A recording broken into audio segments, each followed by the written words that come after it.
Hello বন্ধুরা, প্রতিদিন তোমাদের সঙ্গে ব্লগ ভিডিও শেয়ার করি, তো সেটাতে হাই হ্যালো করতে করতে আজ আমি বড়ই ক্লান্ত।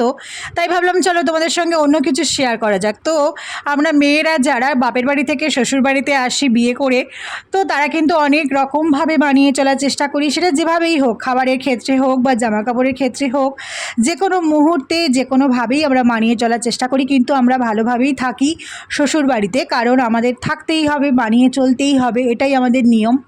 তো যাই হোক, দেখো, আর যদি যারা মানিয়ে চলতে পারে না তাদের কিন্তু ডিভোর্স হয়ে যায়।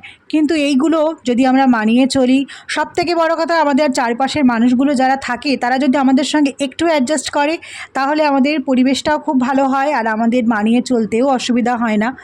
কারণ আমরা মেয়েরা তো এভাবেই শিখে এসেছি, মা বাবা আমাদেরকে এভাবেই শিখিয়েছেন, মানিয়ে চলো, মানিয়ে চলতেই হবে, এটাই আমাদের জীবন। তো যাই হোক, জানো তো, যদি আমরা আমাদের বরমশাইদেরকে একবার করে বলি যে তোমরা শ্বশুরবাড়িতে দুদিন গিয়ে থাকো, তো তাহলেই বুঝবে তাদের ব্যাপারটা কী, মানে আমাদের মেয়েদের আর পুরুষদের পার্থক্য এখানেই বোঝা যাবে।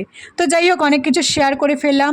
আর দেখো, থালিটা প্রতিদিন তোমাদের সামনে যেভাবে পরিবেশন করি আজকেও পরিবেশন করে দিলাম। আর একটা নতুন জিনিস তোমাদের সাথে শেয়ার করছি, সামনে একটু ঘুরতে যাব, আর কোথায় ঘুরতে যাব অবশ্যই তোমরা জানতে পারবে। তো এই শাড়িটা নিলাম, তার সঙ্গে এই ব্লাউজটা নিয়েছি, আর দেখো একটা কানেরও নিয়েছি। তো ব্লগটা কেমন লাগলো জানিও, ভিডিওটা কেমন লাগলো সেটা জানিও। সবাই খুব ভালো থেকো, সুস্থ থেকো, এভাবেই সবাই সবার পাশে থেকো। আজকের মতো টাটা।